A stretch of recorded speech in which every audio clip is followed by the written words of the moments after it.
May now request Mr. David Hogg, the Chief Agriculture Advisor of Naandi Foundation, to deliver the special address.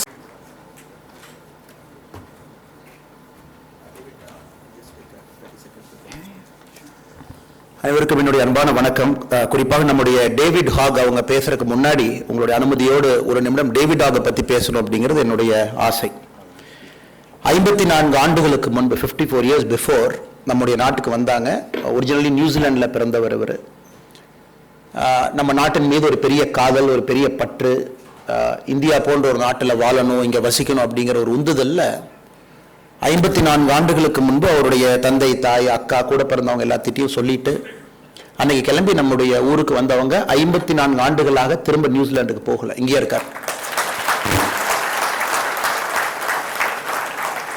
இந்த மனிதர் இன்னைக்கு 70 வயசு தாண்டிட்டாருங்க, is cross 70 now. Naandi ஃபவுண்டேஷனில் chief agriculture ஆஃபீஸராக நம்முடைய மனோஜ் அவர்களோடு இணைந்து பணி செய்கிறாங்க. அதையெல்லாம் தாண்டி தமிழகத்தில் ரொம்ப நாள் கொடைக்கானலில் இயற்கை விவசாயம், புதுச்சேரியில் பல இடத்துல இங்கே வசிஞ்சிருந்தாங்க 10-15 ஆண்டுகள். அதன் பிறகு இந்தியா முழுவதும் சுற்றி இன்னைக்கு அரக்கு வேலியில் ட்ரைபல் நண்பர்களோடு பணி செஞ்சுக்கிட்டு இருக்காங்க. மிக முக்கியமாக அவருடைய வாழ்க்கை முறையை, ஒரு இந்தியனாக, ஒரு பாரதியனாக முழுமையாக அவருடைய வாழ்க்கை முறை இருக்கும். லிஃப்ட் பயன்படுத்த மாட்டார், எங்கே போனாலும் ஸ்டார்கேஸ் தான் ஏறுவார். எங்கே போனாலும், எந்த நாட்டுக்கு, எந்த ஊருக்கு, எங்கே வந்தாலும் அவருடைய உணவு பழக்க வழக்கங்கள், இயற்கை முறை எல்லாத்தையும் தாண்டி நம்முடைய வேதிக் அக்ரிகல்ச்சர் அப்படிங்கிற ஒரு வார்த்தையை மனோஜ் அவங்க பயன்படுத்துகிறாங்க. நம்முடைய வேதத்தில், நம்முடைய புராண எத்தனையோ முக்கியமான சரித்திரத்தில் இருக்கக்கூடிய விஷயங்கள் எல்லாம் கண்டுபிடித்து அறம் சார்ந்த வாழ்க்கை, இயற்கை சார்ந்த வாழ்க்கையை இன்னைக்கு அவருடைய நேச்சுரல் மென்யூரில், ஜீரோ பட்ஜெட் ஃபார்மிங்கில் எல்லா இடத்துலையும் கொண்டு வந்திருக்கிறாங்க. இவருடைய குருநாதர் அவர் ஒரு நியூசிலாந்துக்காரங்க. அது ஜெர்மன்ஸ் நம்மகிட்ட இருந்து எடுத்துகிட்டு போயிட்டாங்க, பிரிட்டிஷர்ஸ் நம்மகிட்ட இருந்து எடுத்துகிட்டு போயிட்டாங்க. நம்முடைய பழைய நூதனமான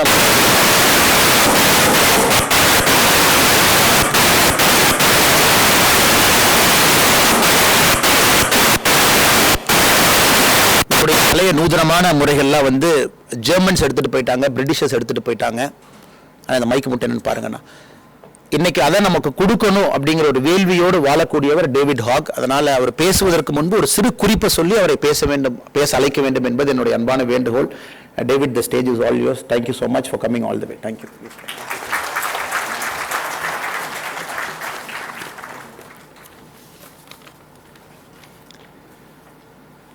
Distinguished members on the stage, thank you.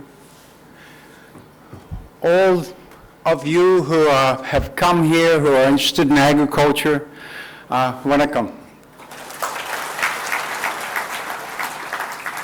I see maybe 1,000 people here, but to my mind we need at least 1 million people to go out and bring back this agriculture that India knew so well in the past, but has lost that art and has followed the ways of the West and chemical agriculture. I just wanted to say a few words about my experience that started in Tamil Nadu. So Tamil Nadu was my teacher. I learned the art. I used to meet these wonderful votaries of organic farming like Namavar, Balakrishna, his brother, and all of those people who had learned the art of agriculture ground up. And they believed in it. And when I came to India in 1971 and I saw this extraordinary land that was so rich, it had all its rivers flowing, it had wonderful soil, and then I saw from the 70s onwards this vigorous, you might say asuric need to use chemicals from a Western knowledge and apply these with seeds that were terminator, that were not open pollinated, and I was saying, but India's sovereignty, its food sovereignty, is going to be eroded. We're going to see that danger. So I set upon studying these different methods and working them out. And I lived for 30 years in the Palani Hills, working on different crops from dairy to all sorts of fruit crops, but particularly coffee. And I realized that coffee was very important for India's watershed protection. And I realized that we had to grow coffee in order to protect those watersheds from the Western Ghats to the Eastern Ghats. It was very important. And so I set out, I developed a method of growing good quality coffee. And then one fine day in 2004, I had the occasion, the blessing to have come across a certain gentleman by the name of Mr. Manoj Kumar. And he came and met me in my farm in the Palani Hills, and he said, look, your agriculture, he made this challenge to me. He said, this agriculture you're talking about, can it feed all of India? Because I'm told that, you know, this organic agriculture, it's going to make everyone starve. And so I said, no, it can feed everyone and make it nutritious food, the best tasting food. So he said, okay, I make a challenge to you. Come to Hyderabad, work with me in the Araku Valley, and let's prove it. He said, we need a good cash crop for the tribal farmers. And he said, if you can prove it there, we can prove it all India. We can make a template for all India. And that was the challenge. And it was kind of like, shall we say, as the Godfather says, an offer you can't refuse. And so I packed my bags, went to Hyderabad, went to Araku, and we started working with farmers. First, 500 farmers, then 1,000 farmers, then 2,000 farmers, and now we work with more than 1 lakh farmer families. And we started in a very sort of village-centric way. Manoj told me, he said, you don't worry about everything above ground. You just worry about all the association above ground. You don't worry about the Community Connect, the Max cooperative that we had to develop. I'll take care of that. People-centric, that's my expertise. So you look after everything that's below the ground. The mycorrhizal fungi, the bacterial colonies, all those billions of friends that Manoj talked about. Just you work with that and prove to me that we can make the world's best regenerative agricultural coffee. And it was a big challenge because I was in a no man's territory. I was saying, I know we can grow great coffee, but world class, let's see. And so we set up a partnership with these farmers. In every village we went to, and we said, look, let's make the best coffee, we'll give you the best price. We'll release you from the burden of all of the moneylenders and traders who had the farmers by the grip of their throat. Manoj talked about that. They had no capacity to have access to market. Manoj said, well, I'll take care of that. You take care of the farming. And so we set upon that. We set upon an evidence-based syncretic agricultural methodology. And we worked it out with the farmers. But most importantly, we worked it out with all the young farmers. Because they suddenly started saying, hey, but this culturally, this is our ethos. It means growing trees. It means not putting chemicals in the soil because we don't want to do that, because we've tested it, they said. When we put chemicals, when we put urea, the earthworms run away. To my mind, that was the greatest scientific observation that they made, and they expressed it very confidently. And so we set about a certified organic cooperative, which is perhaps the largest organic cooperative of coffee in the world. And every year, The first tastings in 2004, it was around 65 to 70 in the international cupping regulations. We had to bring that up into speciality, which is 85 and above. And so in 2009, Manoj organized this evidence-based cupping competitions that would happen every year. We would invite international cuppers, Q-grade cuppers would come and taste the coffee and give us their opinions. From 2009 on, we saw this steady increase. And every time these cuppers would come to the farms, they would meet the farmers, they would understand what was going on, and they were finding these very special tastes that they'd never seen anywhere else in the world, because everywhere else in the world, they grow the coffee chemically. But they said, you have spice notes there, you have cinnamon notes, you have pepper notes. Are you putting pepper in the coffee? And no, it was coming from the microbes in the soil, the antioxidants, the flavonoids, all of those things which were infusing that coffee with a special taste. Until within a few years, from 2009, we were getting scores of above 90.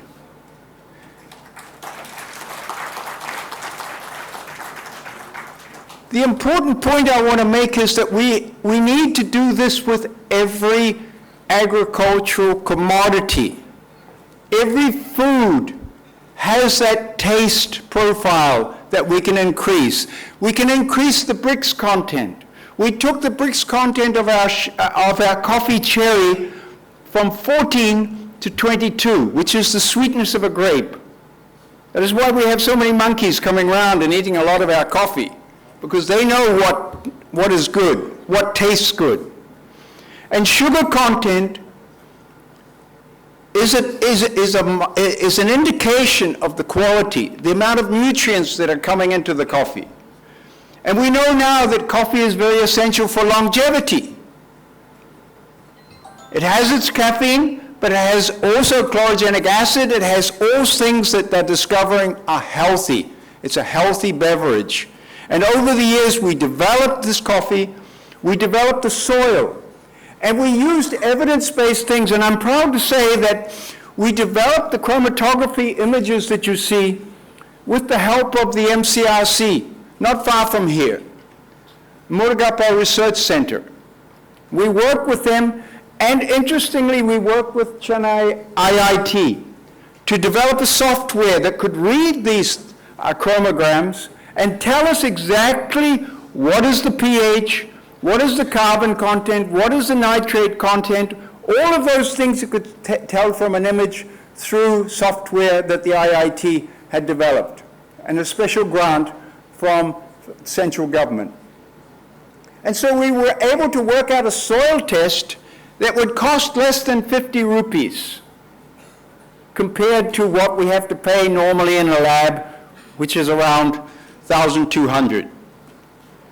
And so all of these science-based, evidence-based methodologies we need to work out if we're going to be taken seriously all over India. We have to go to ICAR and say, look, this is evidence-based, this is science-based. Let us start working with mother soil and developing healthy soil, bringing back the carbon and preventing those carbon emissions, which in agriculture now with the chemical agriculture is 35% of all carbon emissions come from this chemical agriculture.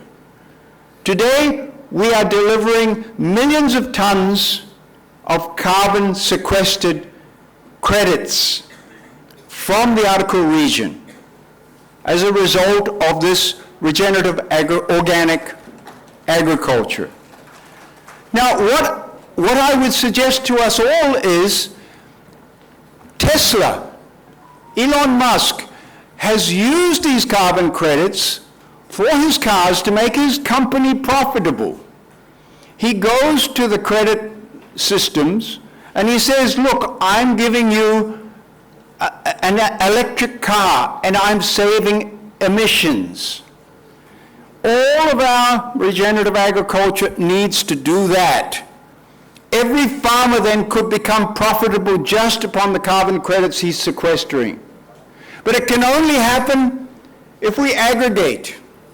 If all of these people in the hall multiplied by 1,000 can aggregate and come together in marketing, in developing methods for increasing the soil quality, and in the end, we can make agriculture pay for itself as a service industry to the planet.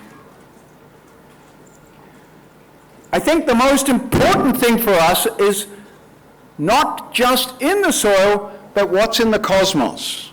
You can see this calendar that we developed. We work with the moon rhythms. We work with all of the different cosmic rhythms that happen in the environment. Our farmers have a calendar. Everyone has a calendar. He follows that, whether it's ascending, descending moon, whether it's new moon, no moon. The most important thing is that we have to have our eyes in the soil and know what's happening there. We also have to look at the cosmos and get that cosmic subsidy that comes from knowing where the moon is, what the rhythms of the month are, whether we have a node during the month, whether we should be planting at that time or should we wait till tomorrow morning. All of those things, those cosmic subsidies above ground, we must also utilize. And this also has to be systematized and turned into a science. Not just anecdotal, but as a science. Finally, I just want to say that when we talk about fertilizer, one of my great teachers, Peter Proctor, used to say, the best fertilizer is the farmer's footsteps. That knowledge, that real knowledge, is the real fertilizer. And in the last calendar year, we had 49,000 farmer field schools conducted in Araku. And it's with that knowledge, with that fertilizer, goes back into the soil and creates fertility. Fertility of mind, fertility of body, and fertility of soil. And that is how we're going to take India into the future. Because when we look at other nations, particularly, let's say America, that has gone, if I can say the word, whole hog into the chemical fertilizer industry. We look at that nation with all of its richness, with all of its so-called wealth, and it does not have health. We should not make that mistake in India. The renaissance that's happening in India needs to have fertilizer of knowledge, of Ved, and take that forward and make a new India that understands that agriculture is the foundation of our health. And I'm happy to say that with the collaboration of Naandi, with the support of Manoj, Kumar, we've been able to utilize funds to create a template which is open source, which is democratic for farmers, and which can deliver health and prosperity to the nation as it grows. Thank you.